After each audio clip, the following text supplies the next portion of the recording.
Bismillahirrahmanirrahim. Alhamdulillahirabbil alamin. Wassalatu wassalamu ala asyrafil anbiya'i wal mursalin wa ala alihi wa ashabihi ajma'in. Assalamualaikum warahmatullahi taala wabarakatuh. Insya-Allah, saya Nuraini binti Ayub, nombor matrik 055476 akan merumuskan 3 topik berkaitan ulumul hadis. As-sunnah dari sudut bahasa ialah jalan kelakuan, tabiat, masa hidup, rupa, ketetapan dan kebiasaan. Ia juga disandarkan kepada sesuatu yang baik dan buruk. Manakala dari sudut istilah pula, penggunaannya adalah berbeza mengikut bidang tertentu. Jadi, topik pertama yang saya akan rumuskan ialah penggunaan istilah as-sunnah di dalam ilmu hadis, usul fiqh dan akidah.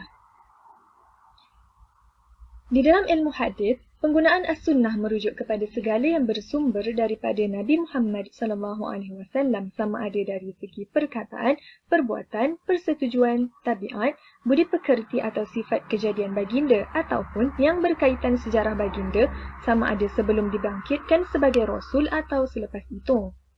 Di dalam usul fiqh pula, as-sunnah merujuk kepada dalil ijmali ataupun kulli yang dari segi bahasanya adalah merupakan dalil-dalil yang bersifat menyeluruh. Ia diambil daripada apa-apa yang terbit daripada Rasulullah SAW selain dari Al-Quran dari segi perkataan, perbuatan ataupun pengakuan. As-sunnah juga berperanan untuk menjelaskan ayat Al-Quran sama ada dari sudut keumuman ayat dan prinsip asas Islam serta menjelaskan ayat Al-Quran yang umum. Dari sudut ilmu fiqh pula, as-sunnah ini penggunaannya adalah untuk merujuk kepada perkara yang telah pasti datangnya daripada Rasulullah SAW sebagai sesuatu yang dituntut untuk dilakukan ataupun ditinggalkan, yang mana ianya tidak dikira sebagai suatu perintah fardu atau kewajipan. Jika sesuatu amalan itu sunnah hukumnya untuk dilakukan, maka seseorang yang melakukannya akan memperolehi pahala. Tetapi jika seseorang itu meninggalkannya, amatlah rugi bagi dirinya. Penggunaan as-sunnah di dalam akidah pula merujuk kepada lawan bagi bid'ah. Ia merujuk kepada Ahlus Sunnah wal Jamaah yang merupakan generasi para sahabat dan tabi'in yang bersatu mengikuti kebenaran yang jelas daripada Al-Quran dan Sunnah Rasulullah SAW. Menurut Imam Ibn Taymiyah, Ahlus Sunnah ialah golongan yang berpegang pada Al-Quran, As-Sunnah dan apa yang disepakati oleh As-Sabiqun Al-Awwalin yang terdiri daripada golongan Muhajirin dan Ansar serta orang-orang yang mengikuti mereka dengan baik. Topik kedua, perbezaan ilmu hadis, riwayah dan dirayah. Ilmu hadis, riwayah dan dirayah dapat dibezakan dari segi pengertian. Hadis riwayah ini ialah suatu pengetahuan yang merangkumi sandaran kepada Nabi Muhammad SAW secara khusus, sama ada perkataan, perbuatan, takrir, sifat dan tingkah laku.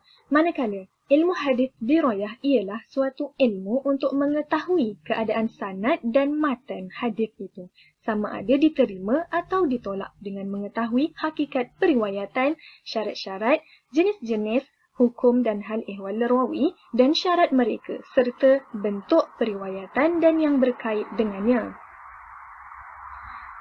Hadis riwayah ini dapat dibezakan dengan hadis dirayah juga melalui skop perbincangan yang terdapat di dalam ilmu ini, iaitu ilmu hadis riwayah ini terbahagi kepada dua bentuk, iaitu riwayah dengan lafaz dan riwayah dengan makna. Riwayah dengan lafaz atau ar-riwayah bil lafzi bermaksud pemindahan sesuatu hadis berdasarkan lafaz perawinya tanpa melakukan sebarang perubahan terhadap huruf dan perkataan asal Rasulullah SAW. Manakala riwayah dengan makna atau bahasa Arabnya ar-riwayah bil makna ialah perawi mengemukakan hadis tanpa terikat dengan perkataan-perkataan yang telah didengarinya. Namun begitu, di dalam ilmu hadis riwayah bil makna terdapat beberapa syarat untuk meriwayatkan hadis itu dengan makna. Yang pertama, perawi itu mestilah seseorang yang mahir dengan lafaz-lafaz hadis serta mahir itu dengan secara mendalam, tahu perbezaan antara perkataan tersebut dari aspek tata bahasa dan juga gaya bahasa Arab dari seluruh aspek. Yang kedua, Riwayat itu mestilah khabar yang zahir maknanya, bukan samar-samar atau mengandungi makna yang tersirat yang lain yang berkemungkinan boleh menyebabkan makna itu terkeluar dari maksud sebenar Rasulullah SAW. Syarat yang ketiga, penukaran lafaz juga hendaklah dengan makna yang seerti dan tepat menurut penggunaan bahasa Arab dengan lafaz yang asal. Syarat yang keempat, lafaz yang diganti itu hendaklah benar-benar tepat tanpa sebarang penambahan atau pengurangan baik makna secara zahir ataupun tersirat. Skop perbincangan di dalam ilmu hadis dirayah pula ialah berkaitan dengan pengajian sanad dan matan untuk mengetahui sama ada sesuatu hadis itu diterima atau ditolak. Di dalam pengajian matan, perkara yang berkaitan ialah seperti sifat perawi untuk menentukan hadis itu sahih, hasan ataupun dhaif. Jenis hadis dhaif ialah munqati', mu'dal, mudtarib, syadz, mudallas, mu'allaq dan mubham. Seterusnya berkaitan dengan pembahagian hadis palsu, bilangan perawi seperti hadis ahad dan mutawatir. Jenis hadis ahad pula ialah masyhur, aziz dan gharib. Manakala jenis hadis mutawatir lafzi dan maknawi. Pengajian sanad pula ialah berkaitan dengan ilmu al-jarh wa ta'dil yang meliputi syarat-syarat dan kategori. Seterusnya, memastikan sanadnya itu bersambung atau terputus. Yang ketiga, memastikan tiada sebarang penambahan pada sanad. Yang keempat, metodologi kitab-kitab yang dihasilkan oleh pakar pengkritik perawi. Yang kelima, berkaitan riwayat hidup perawi. Dan yang keenam, metod penerimaan riwayat. Seterusnya, hukum mempelajari ilmu hadis, riwayah dan dirayah ini ada dua, iaitu yang pertama, fardu ain terhadap setiap individu yang berkemampuan untuk mempelajarinya. Yang kedua, fardu kifayah terhadap seluruh umat Islam yang mukallaf. Seterusnya, pelopor atau pengasas bagi kedua-dua ilmu ini adalah berbeza, iaitu ilmu hadis riwayah diasaskan oleh Muhammad bin Shihab Az-Zuhri, manakala ilmu hadis dirayah pula dipelopori oleh Abu Muhammad Al-Hasan bin Abdurrahman bin Khalad Ar-Ramah-Hurmuzi. Tujuan ilmu hadis riwayah ini ialah untuk memelihara syariah Islam dan kepentingan sunnah. Manakala ilmu hadis dirayah pula bertujuan untuk meneliti hadis berdasarkan kaedah-kaedah atau persyaratan dalam periwayatan. Kelebihan ilmu hadis riwayah ialah untuk mengelakkan kesilapan dalam periwayatan sesuatu hadis. Manakala kelebihan bagi ilmu hadis dirayah ialah kita dapat mengetahui bahawa sesuatu hadis itu periwayatannya diterima atau ditolak. Topik ketiga, perkembangan ilmu hadis, riwayah dan dirayah pada zaman sahabat radhiyallahu anhum. Ketika zaman sahabat radhiyallahu anhum, ada yang memeluk Islam lebih awal dan ada juga yang lewat. Terdapat sahabat yang sentiasa mendampingi Rasulullah SAW dan mendengar hadis daripada baginda SAW. Namun, ada juga sahabat yang menghadapi kekangan untuk melakukan itu disebabkan mencari rezeki. Oleh sebab itu, mereka saling memerlukan antara satu sama lain untuk mendengar dan mengambil hadis.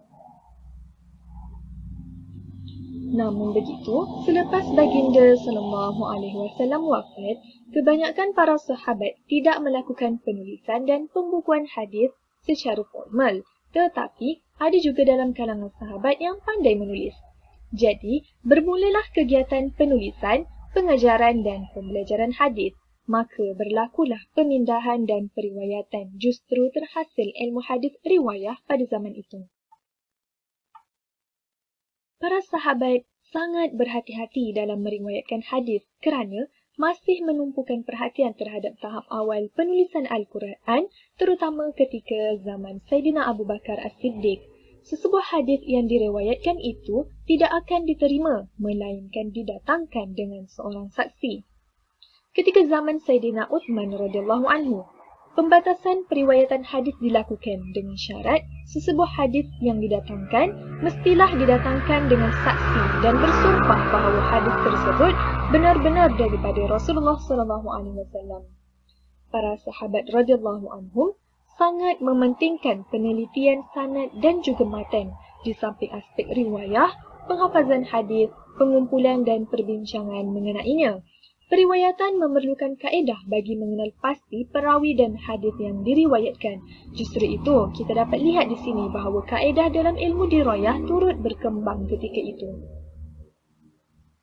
Ketika sekitar 40 tahun selepas hijrah pula, timbul fitnah yang dilontar oleh golongan Syiah dan Sabaiyah.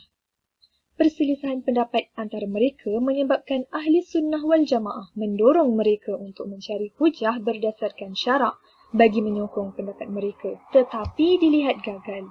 Hal ini telah menyebabkan mereka cuba memalsukan hadis, maka ulama hadis yang menyedari hal itu segera membendungnya. Usaha tersebut menyebabkan pembukuan hadis dilakukan berdasarkan prinsip, kaedah dan istilah yang tertentu. Sekian sahaja rumusan saya berkaitan tentang ulumul hadis berdasarkan 3 topik yang telah saya rumuskan tadi. Sekian wabillahi taufiq wal hidayah. Wassalamualaikum warahmatullahi taala wabarakatuh. Wallahu a'lam bishawab. Saya akhiri rumusan saya dengan ucapan terima kasih.